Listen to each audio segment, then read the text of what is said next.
जय सद्गुरुदेव, जय पद शरणम। मेरे सद्गुरु की वाणी परम संत महात्मा यशपाल जी महाराज का प्रवृत्ति में निवृत्ति गृहस्थ धर्म के लिए श्रीमद् भगवद गीता का गीता सुधा भाष्य अध्याय 5 श्लोक 10।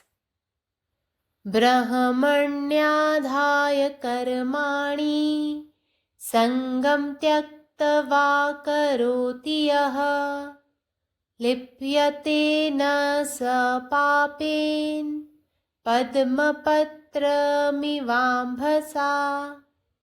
जो पुरुष सब कर्मों को परमात्मा के अर्पण करके और आसक्ति को त्याग कर कर्म करता है, वह पुरुष जल से कमल के पत्तों के सदृश पाप से लिपायमान नहीं होता।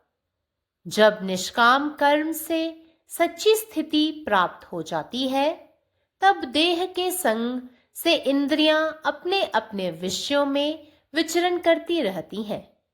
जिस प्रकार दीपक के प्रकाश में घर के सब काम धंधे होते रहते हैं, उसी प्रकार कर्मयोगी के सब शारीरिक व्यापार होते रहते हैं। कर्मयोगी को सभी कर्मों का आचरण करते हुए भी कर्म का संसर्ग या लेप नहीं होता। कर्मयोगी के कर्म इतने नैसर्गिक और स्वाभाविक हो जाते हैं कि उनका आना जाना मालूम ही नहीं पड़ता। इंद्रियां उनकी सहज आदि हो जाती हैं।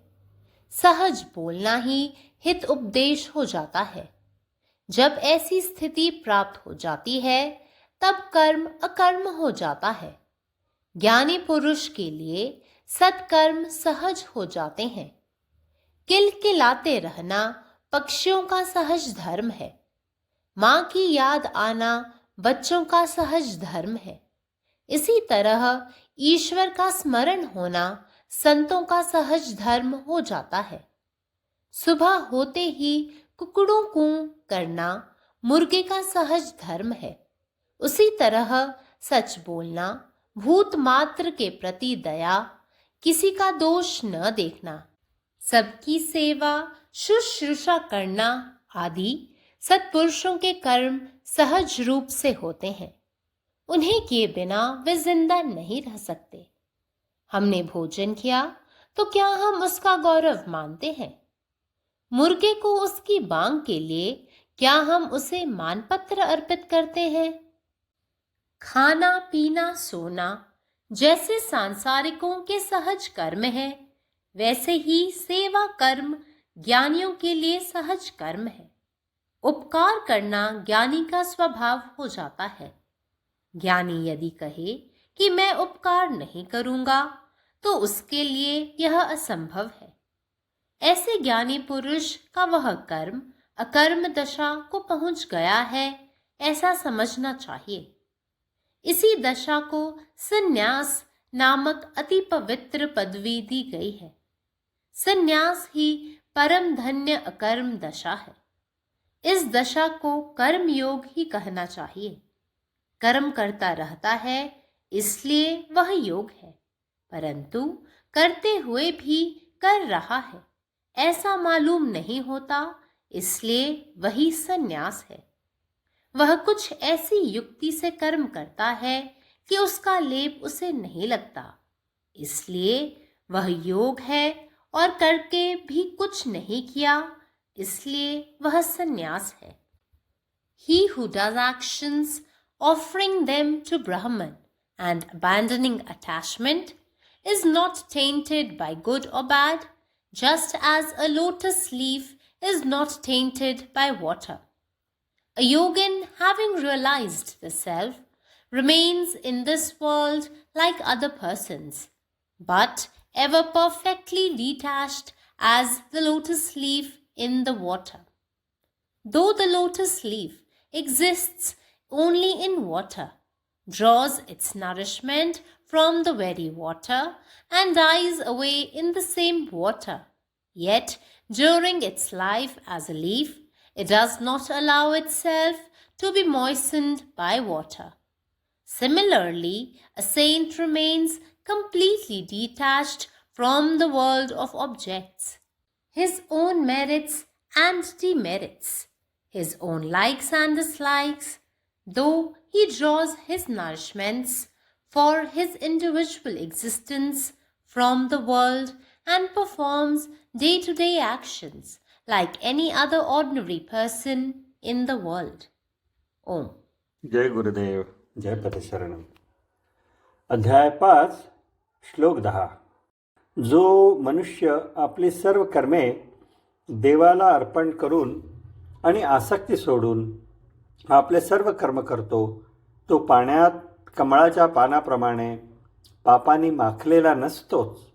निस्वार्थ कर्माने जेव्हा खरी स्थिती प्राप्त होते तेव्हा इंद्रिये शरीराबरोबर आपापल्या वस्तूमध्ये भटकत राहतात. ज्याप्रमाणे घरातील सर्व कामे दिव्याच्या प्रकाशात सुरळीतपणे पार पडतात त्याचप्रमाणे कर्मयोगीच्या सर्व शारीरिक क्रिया पूर्ण होतात. सर्व कर्मे करूनही कर्मयोगीला संसर्ग होत नाही आणि कर्माचा लेप लागत नाही. कर्मयोगींच्या कृती इतक्या नैसर्गिक आणि स्वाभाविक होतात की त्या ये आणि जा लक्षातही येत नाहीत. इंद्रियांना त्यांची सहज सवय होते. बोलणे म्हणजे फक्त चांगला सल्ला बनतो दुसऱ्यांकरता. अशी स्थिती प्राप्त झाल्यावर कृती निष्क्रिय होते. ज्ञानी लोकांसाठी चांगली कर्मे सहज होतात. किलबिलाट करणे हा पक्ष्यांचा नैसर्गिक स्वभाव आहे. आईचे स्मरण करणे हा मुलाचा नैसर्गिक स्वभाव आहे. त्याचप्रमाणे ईश्वराचे स्मरण करणे हे संतांचे नैसर्गिक स्वभाव असते. सकाळी पहाटे कुक्कुकू असा आवाज करणे हा कोंबड्यांचा नैसर्गिक स्वभाव आहे. त्याचप्रमाणे सत्य बोलणे, सर्व प्राण्याबद्दल करुणा करणे, कोणाचाही दोष न शोधणे, सर्वांची सेवा करणे इत्यादी सद्गुणी लोकांचे कृत्ये नैसर्गिक असतात. ते ती केल्याशिवाय जगू शकत नाही. जर आपण जेवलो तर आपल्याला त्याचा अभिमान किंवा सन्मान वाटतो का? कोंबड्यांच्या सकाळी आरवण्याबद्दल आपण त्याला सन्मानाचे प्रमाणपत्र देतो का? ज्याप्रमाणे खाणे, पिणे आणि झोपणे हे सांसारिक लोकांसाठी नैसर्गिक कृत्य आहे, तसेच सेवा करणे हे ज्ञानी लोकांसाठी देखील नैसर्गिक आहे. परोपकार हा ज्ञानी लोकांचा स्वभाव बनतो. जर एखाद्या ज्ञानी व्यक्तीने म्हटले की तो काहीही चांगले करणार नाही तर त्याच्यासाठी ते अशक्य आहे. अशा ज्ञानी व्यक्तींचे कृत्य निष्क्रियतेच्या अवस्थेत पोहोचले आहे असे मानले पाहिजे. या अवस्थेला त्याग ही पवित्र पदवी देण्यात आलेली आहे. त्याग हीच निष्क्रियतेची परमधन्य अवस्था आहे. या अवस्थेला कर्मयोग असे म्हटले जाते. जो कर्म करत राहतो म्हणून तो योग आहे. परंतु कर्म करतानाही त्याला असे वाटत नाही की तो करत आहे म्हणून तो संन्यास आहे. तो अशा प्रकारे कर्म करतो की त्याचे परिणाम त्याला जाणवत नाहीत म्हणून तो योग आहे. आणि कर्म केल्यानंतरही त्याने काहीही केलेच नाही म्हणून तो संन्यास आहे. जय गुरुदेव. నా సద్గురు సందేశము గీతాసుధ పరసత్ మహాత్మా శ్రీ యశ్పాల్జీ మహారాజు వారిచే ప్రతిపాదించబడిన ప్రవృత్తిలో నివృత్తి గృహస్థ మార్గంలో గీతా భాష్యము అధ్యాయము 5 కర్మ సన్యాస యోగము శ్లోకం 10. బ్రహ్మణ్యాదాయ కర్మాణి సంజ్ఞం త్యక్త్వా కరోతి యః లిప్యతేన స పాపేన పద్మపత్రమిమాంబస. ఏ పురుషుడు సమస్త కర్మలను పరమాత్మకు అర్పించి ఆసక్తిని త్యజించి కర్మలను ఆచరిస్తాడో ఆ పురుషుడు నీటిలోని తామరాకు చందమున పాపములచే అంటుకొనబడడు. నిష్కామ కర్మయందు నిజమైన స్థితి లభించినప్పుడు దేహం యొక్క సాంగత్యంతో ఇంద్రియములు తమ తమ విషయములందు సంచరిస్తూ ఉంటాయి. ఏ ప్రకారంగా దీప ప్రకాశంతో ఇంటియందుల వ్యవహారములు జరుగుతూ ఉంటాయో అదేవిధంగా కర్మయోగి యొక్క సమస్త శారీరక వ్యవహారములు జరుగుతూ ఉంటాయి. సమస్త కర్మలను ఆచరిస్తున్నా కూడా కర్మయోగికి ఆ కర్మలచే సంయోగము కానీ వాటి సంస్కారం కానీ ఏర్పడదు. కర్మయోగి యొక్క కర్మలు ఎంత స్వాభావికంగా జరిగిపోతాయంటే వాటి రాకపోకలే తెలియవు. ఇంద్రియాలు వాటికి సహజంగా అలవాటు పడిపోతాయి. మామూలుగా మాట్లాడే మంచి ఉపదేశం అవుతుంది. అటువంటి స్థితి లభించినప్పుడు కర్మలు అకర్మలు అవుతాయి. జ్ఞాని అయిన పురుషునికి సత్కర్మలు సహజమవుతాయి. కిలకలాడుతూ ఉండుట పక్షులు సహజ ధర్మము. తల్లి జ్ఞాపకం రావడం పిల్లలకు సహజ ధర్మము. ఉదయం కాగానే కుక్కురోకు అనుట కోడికి సహజ ధర్మము. అదేవిధంగా సత్యాన్ని పలుకుట, జీవజాలం పట్ల దయ, ఎవరి దోషములు చూడకుండా అందరికీ సేవ, శుశ్రూష చేయుట మొదలైన సత్పురుషుల కర్మలు సహజంగానే జరిగిపోతూ ఉంటాయి. వాటిని చేయకుండా వారు జీవించి ఉండలేరు. మనం భోజనం చేస్తాము, అయితే దాన్ని మనం గొప్పగా భావిస్తామా? కోడికి అది కూసినందుకు దాన్ని గౌరవపత్రం ఇస్తామా? తినుట, తాగుట, నిద్రించుట ప్రాపంచిక జనులకు ఏ విధంగా సహజ కర్మలో, అదేవిధంగా సేవాకర్మలు జ్ఞానులకు సహజ కర్మలు. ఉపకారం చేయుట జ్ఞానులకు స్వాభావికమైపోతుంది. జ్ఞాని గాని నేను ఉపకారం చేయను అని అనుకున్నట్టయితే అది అతనికి అసంభవం అవుతుంది. అటువంటి జ్ఞాని యొక్క ఆ కర్మ అకర్మ స్థితికి చేరుకున్నదని అర్థం చేసుకోవాలి. ఇట్టి స్థితినే సన్యాసము అనే అతి పవిత్ర పదవి ఇవ్వబడింది. సన్యాసమే పరమ ధన్యమైన అకర్మ స్థితి. ఈ స్థితినే కర్మయోగం అని చెప్పాలి. కర్మ చేస్తూనే ఉంటాడు కనుక అది యోగము. అయితే చేస్తూ ఉన్నప్పటికీ కర్మ చేస్తున్నట్టు తెలియదు, అందుచేత అది సన్యాసము. అతడు ఏదో కారణంచే కర్మను ఆచరించినప్పటికీ దాని యొక్క సంస్కారము అతనికి అంటుకొనదు, అందుచేత అది యోగము. చేసినా కూడా ఏమి చేయట్లేదు, అందుచేత అది అతడు సన్యాసి. పరమాత్మ నీవే ఉన్నావు, నీ ఇష్టమే నెరవేరాలి. జై సద్గురుదేవ్, జై ప్రసరణం. బ్రహ్మణ్యాధాయ కర్మాణి సంగం త్యక్త్వా కరోతి యః లిప్యతే న స పాపేన पद्मपत्रमिवाम्भसा। जे पुरुष सब कर्म परमात्मा के उसरैज्ञ आ आसक्ति के त्याग करे छथि, ओ पुरुष कमलक पात पर पड़ल पानि जकाँ पाप सँ स्पर्श होइतो ओकर प्रभाव में नहीं पड़ैत छथि। जखन निष्काम कर्म सँ असल स्थिति प्राप्त भ जाइत छनि तखन देह संगे इंद्रिय सब अपन अपन विषय में सहज रूपेण विचरण करैत रहैत अछि। जेना दीपक इजोत में घरक सब काज होइत रहैत अछि, ओहि तरहे कर्मयोगीक सब शारीरिक काज होइत रहैत अछि। कर्मयोगी सब कर्मक आचरण करैतो रहला पर कर्मक कोनो संसर्ग वा लेप में नहीं ओझराइत छथि। कर्मयोगीक कर्म एतेक नैसर्गिक आ स्वाभाविक भ जाइत छनि जे ओ ओकर एनाय गेनाय किछ नहीं बुझैत छथि। इंद्रिय सब हुनकर सहज आदि भ जाइत छनि। सहज बाजब भूकब हित उपदेश बनि जाइत छनि।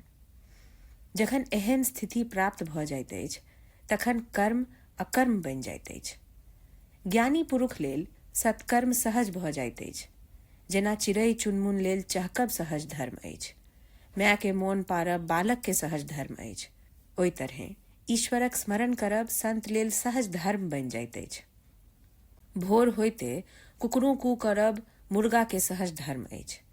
अहिना सत बाजब, सब प्राणी मात्र लेल दया माया राखब, ककरो दोख नहीं ताकब, सभक सेवा शुश्रूषा करब, सत्पुरुष के कर्म सहज रूपेण होइत रहैत अछि। एहन कर्म केने बिना ओ जीवित नहीं रह सकैत छथि। हम भोजन केलहुँ तऽ की ओकर कोनो गौरव मानैत छी? मुर्गा अपन बांग दैत अछि तऽ की हम ओकरा मान दान दैत छी? जेना खेनाइ पिनाइ सुतनाइ आदि सांसारिक जीवन के सहज कर्म अछि, तहिना सेवा कर्म ज्ञानी लेल सहज कर्म अछि। उपकार करब ज्ञानी के स्वभाव बनि जाइत अछि। ज्ञानी जे ई कहथि जे हम उपकार नहीं करब तऽ ई हुनका लेल असंभव अछि। एहन ज्ञानी पुरुषक कर्म अकर्म दशा में पहुँच गेल छनि, ई बुझबाक चाही। एहि दशा के सन्यास नाम के अति पवित्र पदवी देल गेल अछि। सन्यासे परम धन्य अकर्म दशा अछि। एहि दशा के कर्मयोग कहबाके चाही, कारण जे ओ सदिखन कर्म करैत रहैत छथि।